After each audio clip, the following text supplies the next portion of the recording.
Ghost of Tsushima is a samurai game gamers have been asking for years. How hard is it to come up with the idea to make a realistic samurai game? I had that idea when I was 9. No magic and spells and monsters, I want samurai swords, ninja stars, the ability to chop people's heads off, not that complicated. Sucker Punch took that concept and said, okay, you guys want something like that?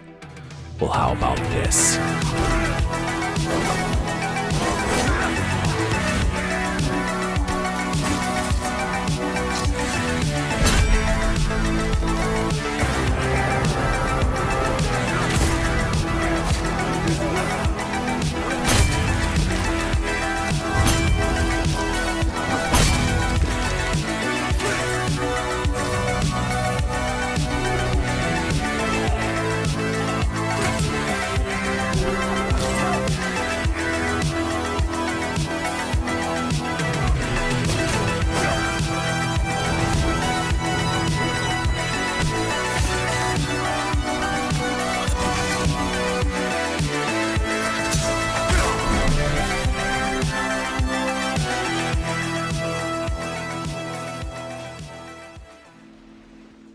You're dropped into this gigantic world that is a beautiful send-off for the PlayStation 4. The graphics in this game cannot be oversold, but it's the lighting and color that visually set this game above anything I've ever played. At first glance, I figured this would just be another run-of-the-mill fighting game like Assassin's Creed, but it's not because this game is actually fun. It's fun as hell. Dude, I did not mean for it to go down like that. Here, let me help you out here. There you go. Combat system in Assassin's Creed Odyssey was just a few steps above Shenmue 3. Laggy and unsatisfying. You're just chipping away at these enemies over and over. Most of these hits don't even feel like they're landing. This is in the official Assassin's Creed PlayStation trailer. This is the real life trailer. They screwed up the trailer, just imagine what the gameplay is like. In Ghost of Tsushima, you will feel every button hit land as you drive your katana through a Mongolian's heart or slice his head off his body. Get out of here, fucking Mongolian!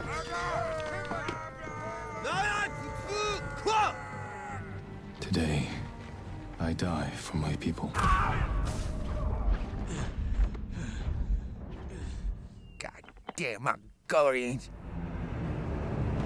Combat and AI is so tightly tuned, you do not have the luxury to just spam 1 or 2 buttons. You need to expertly switch between your stances to face different types of enemies.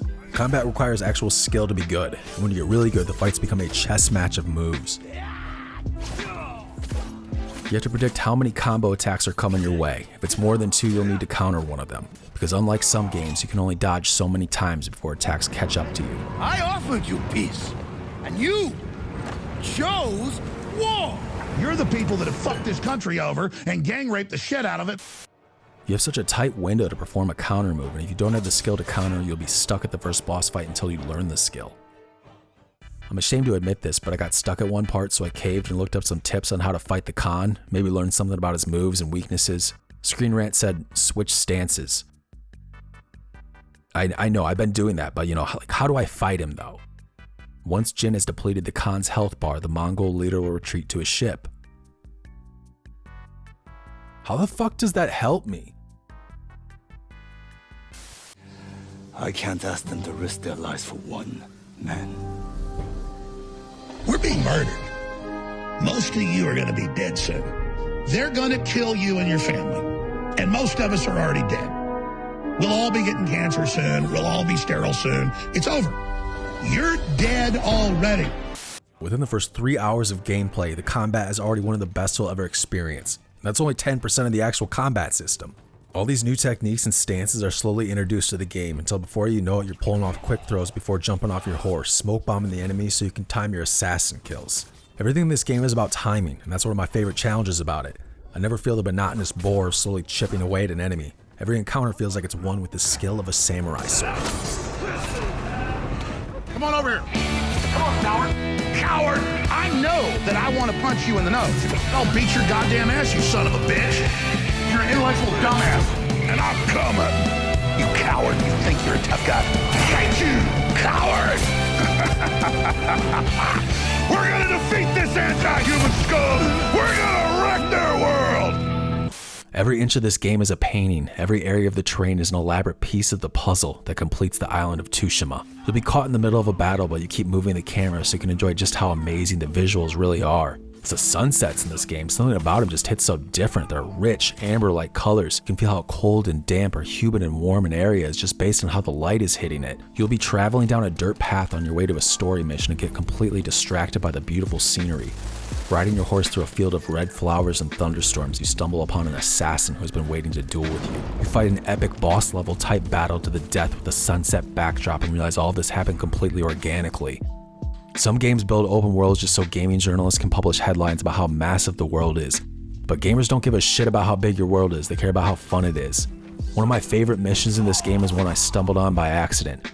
A mission called A Final Request. You come up to a field and find a dozen Ronin murdering people and whoop their sorry asses. Rah! Just let me into a room with 100 of these people. I'm telling you. I'm telling you. And I just don't know where the spirit and the will is to crush the enemy out there. What have they done to us to put us into a trance to put up with this garbage? What have they done to us? What? We're turning into a bunch of self-centered, walking dead trash, and we're such zombies, we're such self-centered crap that we don't even notice hell itself rising up against us. And my very spirit is just absolutely ready at every level to we're under attack, people. This article comes from Eurogamer. They go for authenticity through facsimile? Fascist smile? What the hell does that word even mean? Recreating moments without requisite weight and context, and like the game itself, they're lacking a little depth. I think you're approaching this one-dimensionally. It's lacking depth. It's thin. It's hollow. It's false. It's not ringing. Our job is a whole. It's 3 dimensions. It's not a choice, it's a result of a choice. Slant Magazine said, Ghost of Tsushima lacks ambition but resounds with poetic verisimilitude. Why the hell do gaming journalists talk like this? Remember, the people that are saying this game lacks depth are the same ones that said Assassin's Creed Odyssey's magic is its sense of pure fun. The point is, Assassin's Creed Odyssey is fun, unbelievably fun. Magical kingdom of endless magic. Say that again. We can, with a little more energy, we can edit around that. In Ghost of Tsushima, every encounter presents new challenges, and every boss has his own unique fighting style that forces you to learn when to attack and when to be ready for the triple combo move. You'll fight Mongolians on the beach, you will battle dogs in the mountains. Even fighting in a field of grass is somehow visually stunning. The hilarious controversy surrounding this game being problematic for our society has been completely demolished by the overwhelming support for this title. The amount of effort and care that has gone into recreating samurai culture is nothing short of a love letter from America to Japan. I feel like I'm Samurai Batman right now, I'm not gonna lie. Perfecting the standoff is one of the greatest features in this game, until you realize that jumping off your horse with a tomahawk attack is cooler. Strengthening your resolve is a real challenge. You have to press a button combo in less than 2 seconds, but when you get one on your first try, there's nothing more satisfying. There's some kind of charm about this game I couldn't quite put my finger on, until I found out this is the same studio that did Sly Cooper. Sly 2 Band of Thieves is one of my all-time favorite platformers released for the PlayStation 2, and this is quite possibly my favorite game made for the PlayStation 4. They took the best 10% of action-adventure games and made it 100% of this game. Playing Ghost of Tsushima makes me feel like it's 2006 and I just got done smoking out of an apple and now I'm playing the Xbox 360. That's the most glowing recommendation I can give to any game, and maybe it's one you'll actually be able to understand.